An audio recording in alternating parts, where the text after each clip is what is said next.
Hello, my name is Jackson Oppy. I'm the General Manager at Seasons Sri Lanka. We are an addiction recovery retreat, treating people suffering from all forms of addiction, whether that be alcohol, prescription drugs or illicit drugs. We help people recover fully from all forms of addiction. When we are looking for a treatment centre, it's often the first time we are in this position, and it's very difficult to know, are we choosing the right treatment for our loved one?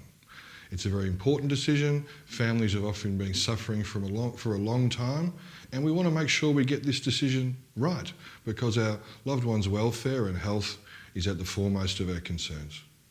What I want to talk to you about today is the cycle of addiction.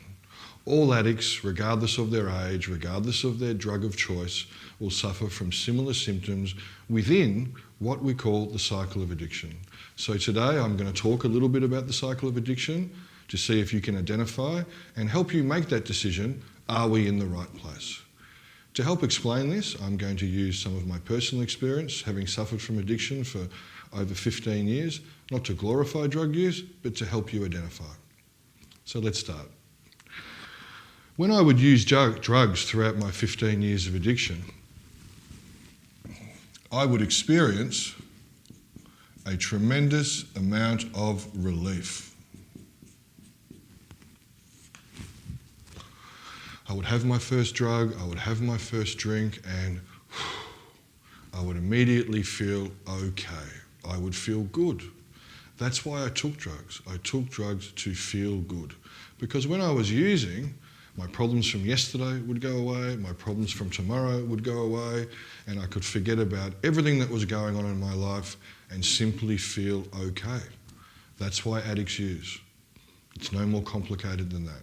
We use to escape the pain of yesterday, the fear of tomorrow, and we use to simply be in the now.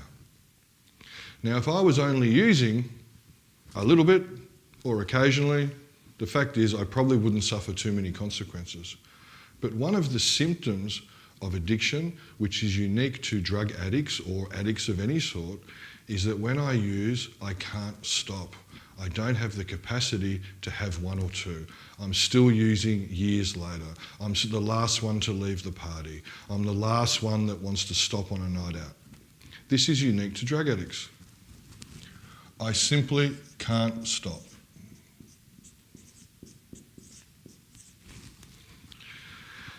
As a result of not being able to stop, I use copious amounts of drugs and alcohol and prescription. You can't use the amount of drugs and alcohol that I did and not face consequences. Addicts will face consequences as a direct result of how much we're using. And regardless of one's socioeconomic capacity, our religion, our ethnic background, the colour of our skin, these symptoms will always follow a similar theme. And let's talk about those.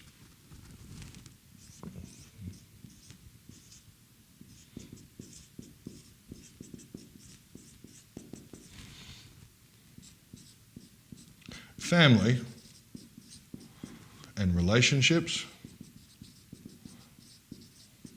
are normally the first to suffer. Because the people around us, the people we work for, the people we live with, our parents, they will see that we are suffering. They will see that our life is not going to plan, and they will confront us and talk to us about our lifestyle choices or any other issues in our life, and we'll normally make them a bunch of promises and try to allay their concerns, which we're unable to keep. Us addicts are normally pretty bad at keeping the promises we make while in active addiction. And as a result, people perceive us as lying, they perceive us as unreliable, they perceive us as bad people, and our relationships and our life will suffer. The next obvious one is financial. To run a drug addiction is an expensive habit, as people say, and very early on, we will see holes starting to appear in our finances, whether it's late bills, loans we can't repay, not bringing our paycheck home. There's usually holes in our finances. Family will see our mental health suffer. You can't awash our brain with copious amounts of drugs or alcohol or anything else and not suffer some symptoms. Often, us addicts are diagnosed as bipolar, manic depression, and general anxiety disorder, and we may be suffering these as well. But very often it's simply the symptoms of addiction. Education and career.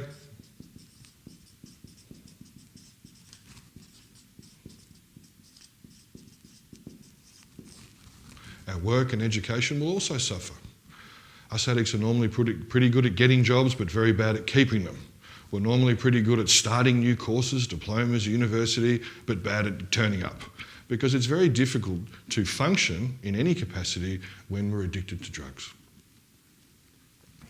Unfortunately, drug use is illegal in most countries, and if we stay out there long enough in active addiction, we will face legal consequences, whether that's simply being caught by the police with some drugs on us, selling drugs to support our own habit, driving our car, inappropriate behaviour, whatever it may be. As time goes on, we'll normally see addicts face some sort of legal issues. The list goes on and on and on and on and on. The possible consequences are infinite. But the net result of our drug use, which is initially providing us some relief, due to the consequences of our addiction, ends up quite painful.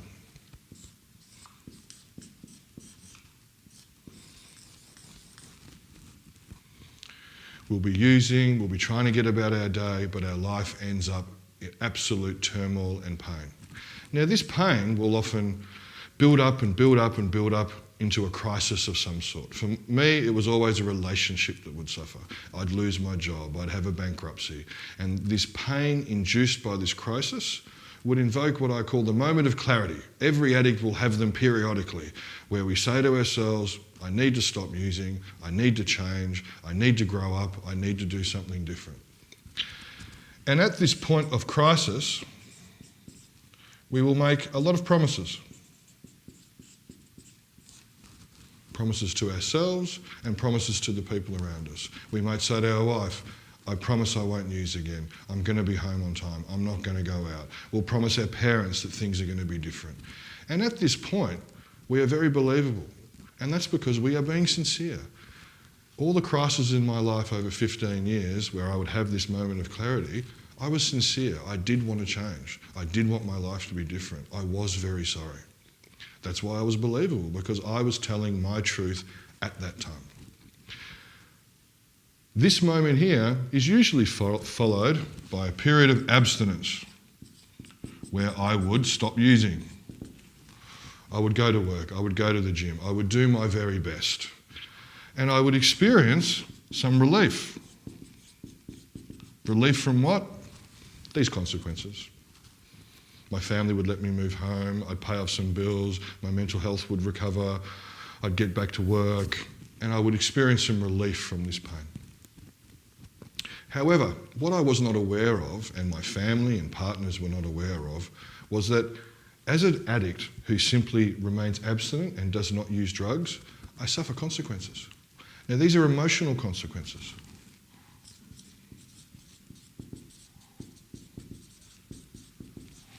Emotional consequences of not having drugs, not having my relief.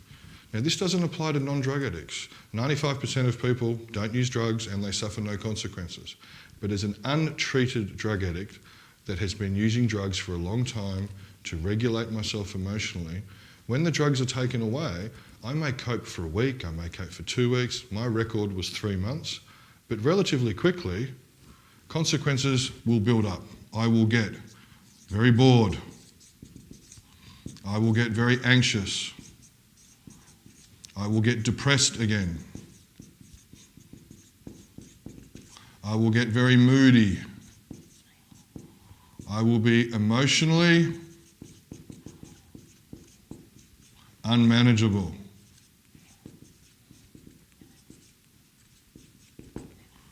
I do not cope.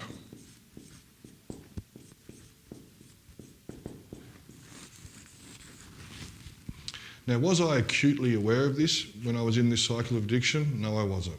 I just knew that I would have a crisis, I would stop, I would do my very best, and sooner or later, I would build up and build up and build up, and I'd go and use. And I often couldn't explain why I used, because it would be at very strange, very random moments. But what I understand today is that as a result of the emotional pain of not having drugs, I would get a compulsion.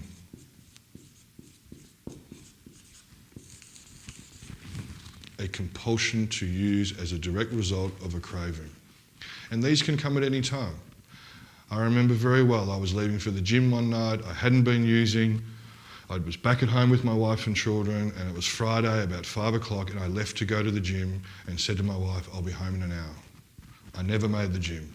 On the way to the gym, I had a call from an old friend, I got a craving, I got a compulsion, and instead of going to the gym, I went to the pub, and I came home 2 days later.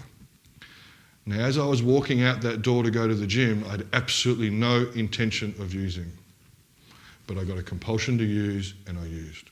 2 days later when I came home, I was very sorry and I was very remorseful, and I didn't really understand why I'd done it. But I understand today, I was at the mercy of my compulsion. When the compulsion came, I used. I lived in this cycle of addiction of short-term relief, pain, short-term relief, and pain for 15 years. And I went round and round and round in circles. When this was explained to me, I could understand 15 years of my life. 1 step forward, 2 steps back, lurching from one crisis to the next, new plan, failure, going round and round. And it was very humbling. But it was a relief because I could finally understand why my life had not ended up where I wanted it to be. However, that was the very first part of understanding the cycle of addiction. What I needed to understand second to that was that at no stage did I have any control over where I was in that cycle. When I got a compulsion to use, I would use. When I had a crisis, I would have a moment of clarity which was based on no real evidence other than my pain. I would abstain, I would suffer, I would use, I would get relief, I would suffer, I would abstain, going round and round and round. I was literally in a washing machine with no control over where I was at any stage, and any success I may have had in my life was in spite of this. When I understood that, obviously my resistance to treatment and my resistance to change faded pretty quickly, because I could understand that I couldn't really guarantee where I was going to be in half an hour, let alone a year. This is the cycle of addiction. If you or your loved one can identify with this cycle, or you can see this pattern in your life or their life, we need to understand that addiction is not something that we're going to grow out of. It is not something we're going to mature out of. If you or your loved one is trapped in this cycle of addiction, treatment is the only way that we are going to break this cycle. And treatment is simply treating these consequences. I no longer am bored, anxious, depressed, moody and emotional when I don't have drugs. I have been taught through a loving therapeutic process how to live without drugs. So I am no longer at the mercy of a compulsion to use. If you or your loved one can identify with this, it may be time to seriously consider addiction treatment, and we at Seasons Sri Lanka and our Addiction Recovery Retreat can help. We look forward to talking to you soon.